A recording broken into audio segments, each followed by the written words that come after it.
Oi, gente, boa tarde.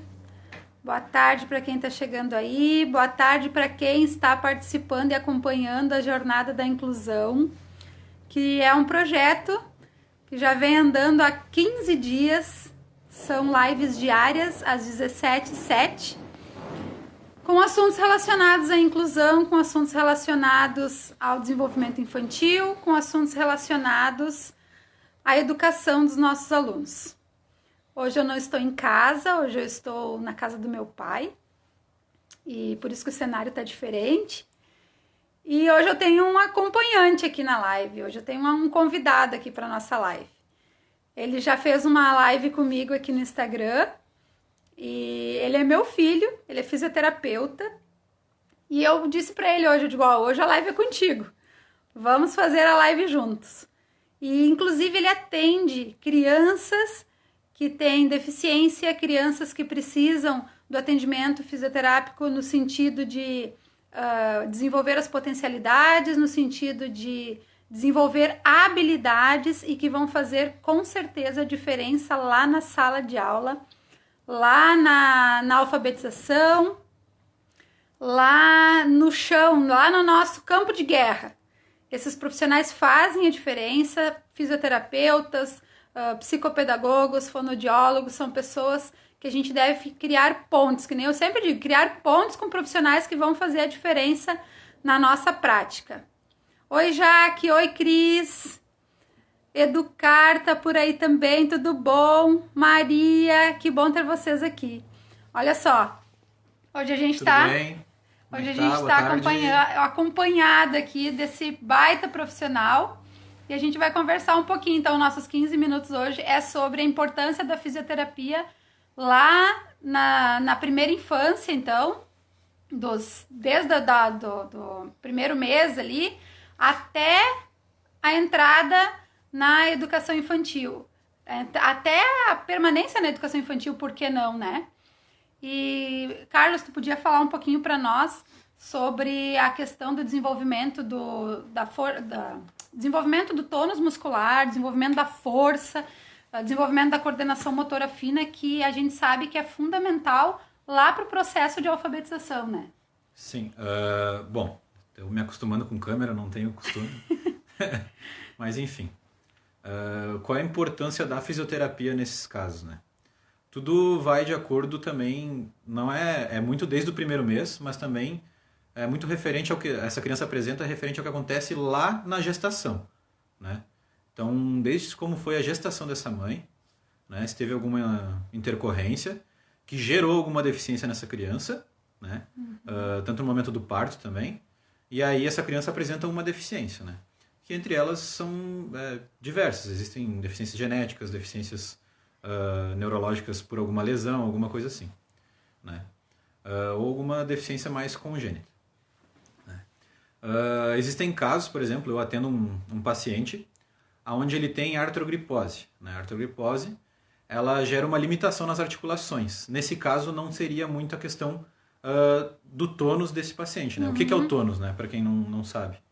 O tônus, ele é um estado de prontidão do músculo para uma contração. É uma contração basal, né? É o que todo mundo tem, né? Quando a gente relaxa o nosso, por exemplo, relaxa o braço, o nosso músculo sempre tem uma pré-contração. E isso pode ser alterado, né? Dependendo da lesão e o local da lesão. E aí tu vai ter uma diferença de como ele se manifesta, se é uma hipotonia, ou seja, sem tônus, né? Ou uma hipertonia, que aí tem a espasticidade, que ela se divide já entre dois grupos, que aí é mais uma coisa mais técnica daí. E existe a miotonia, que o tônus ele flutua. Né? Esse paciente vai de hipertonia para hipotonia. Né? Então, qual a importância de trabalhar isso? Né? Tu visa buscar a independência dessa criança, né? O desenvolvimento mais saudável dessa criança, né? Desse paciente. No caso desse paciente que eu comentei que tem artrogripose, tu tinha falado de motricidade fina, né? Ele tem uma limitação nos membros superiores. Então, ele sempre fica com os braços fletidos. E ele não tem a função das mãos e dos braços. Né? E o que ele faz? Ele escreve com os pés, ele desenha com os pés, né? Ele faz tudo, ele mexe no celular com os pés, ele joga videogame com os pés. Ele desenvolveu outras habilidades para que ele tenha condições de ter uma vida Exatamente. com autonomia, vamos Exatamente. dizer assim. Né? E não muito só nessa questão de questão de ensino, né? Que é escrever, desenhar e etc. Mas sim algumas coisas referente à escola, que ele sentia muita vergonha, por exemplo. Né? A autoestima dele era muito afetada, por quê? Porque ele disse que já viu pessoas que ficavam olhando ele na rua.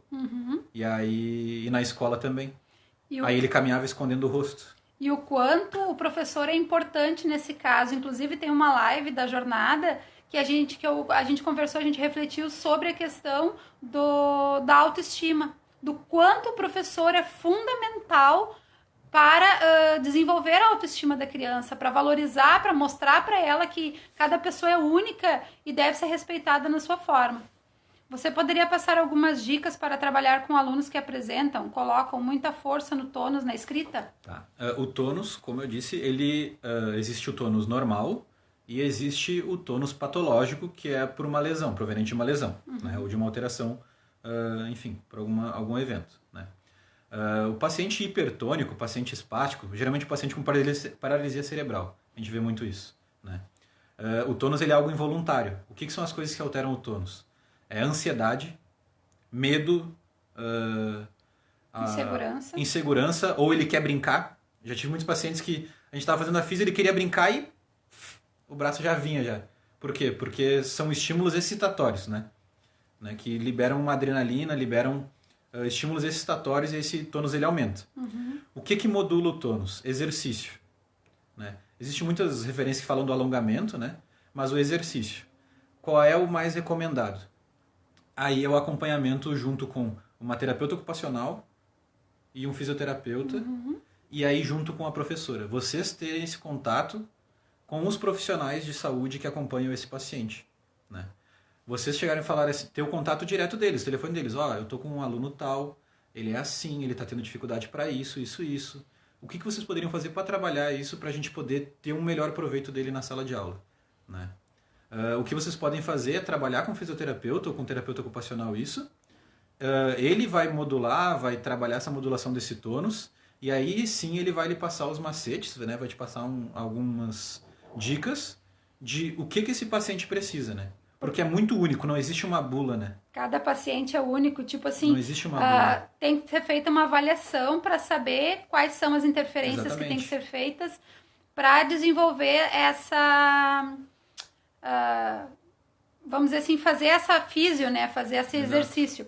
Agora também tem o caso, de repente, que essa criança não está recebendo atendimento fisioterápico e não está recebendo atendimento com a terapeuta ocupacional. Então é legal, de repente, de conversar com o pediatra, o próprio pediatra que acompanha essa criança para ver a questão de tipos de exercício. Caso a gente sabe que tem casos extremos, caso que a família não leva, caso que não leva para atendimento mesmo. Negligências. Negligências. Então, nós como prof, eu acho que assim, se é força no tônus, eu acho que prestar atenção, então, quando, né, mano, né, Carlos? Mano, quando essa criança está recebendo... muitos estímulos, então de repente tem alguma coisa nesse momento que está fazendo com que ela tenha uma força excessiva, né? E procurar trabalhar isso com ela, se é a ansiedade, se é o medo, se é a insegurança. Porque às vezes o desafio de fazer uma atividade... O próprio desafio. Ele mesmo acaba alterando o tônus dessa criança. E isso é normal, isso é uma coisa que sempre vai acontecer. Só que aí tem que buscar meios de amenizar. Descobrir o porquê que ele está tendo esse tônus excessivo. Exatamente. E assim, algo legal é, de repente, dar uma valorizada depois que ele faz a atividade para mostrar que ele foi competente o suficiente. Se for no sentido de insegurança, se for no sentido de medo, se for no sentido de estar fazendo alguma coisa errada, por isso que ele está com esse tônus excessivo, de mostrar para ele que ele é capaz, de valorizar, de trabalhar a autoestima. Se for algo de exercício, eu acho que tem vários exercícios com massa de modelar, com aquelas gelecas, atividades ativas que a gente pode estar propondo para eles no sentido de estar trabalhando a questão do tônus. E não tenham medo de dar passos para trás. Né? Pra gente também é assim. Eu sou muito ruim em desenho, já fui muito bom. A mãe sabe. Mas hoje eu sou muito ruim em desenho. Então eu não vou querer desenhar um quadro do Van Gogh com a minha capacidade que eu tenho, né? É a mesma coisa que tu exigir às vezes de uma criança, de um aluno, uma atividade que às vezes ele não vai conseguir. E aí, não, mas vamos fazer assim, ó. Eu pensei agora uma outra atividade para ti, ó. Uma outra atividade que tu pode fazer que vai ser bem legal também. Vamos fazer? Aí propõe, né? De uma outra maneira. Não que, tu não conseguiu essa, agora vamos fazer outra. Mas, pensei uma bem legal também. Vamos fazer assim. Já que algo legal, assim, quando tu fala ali da questão de muita força no tônus na escrita, de repente oferece para ele uma outra forma de registro. Por exemplo, no computador, porque esse excesso de tônus pode ser um medo de realizar a atividade. Se ele utilizar o computador, ele vai conseguir realizar a atividade e vai perceber que o problema não é no registro. O problema é a insegurança do fazer. E o profissional que treina muito isso, nessa questão de escrita já, né? Por exemplo, é o terapeuta ocupacional. O terapeuta ocupacional é fundamental nessa... Vai trabalhar mais nas questões motoras, né? Nessas questões. O fisioterapeuta também trabalha motricidade fina, mas o terapeuta ocupacional são para as AVDs, para as atividades de vida diária, né?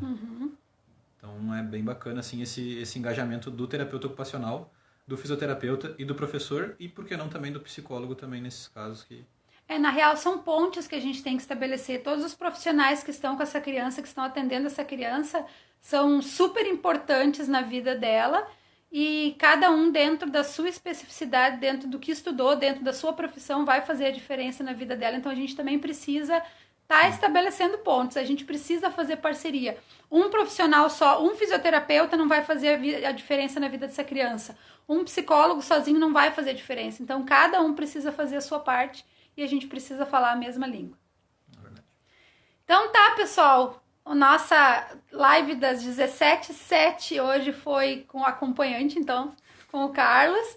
E a gente queria te agradecer, meu filho, pelo carinho e por aceitar os meus desafios. E fico muito feliz em ter vocês aqui. Amanhã, às 17h07, a gente continua com o nosso desafio. Se você tem alguma dúvida, alguma pergunta, pode deixar nos comentários que a gente volta para responder. E se de alguma forma, tanto eu quanto o Carlos puder ajudar você, pode chamar a gente no direct que a gente está aí para contribuir e agregar valor na vida de você, de vocês, da sua prática e dos seus alunos. Um grande abraço e até amanhã às 17h07.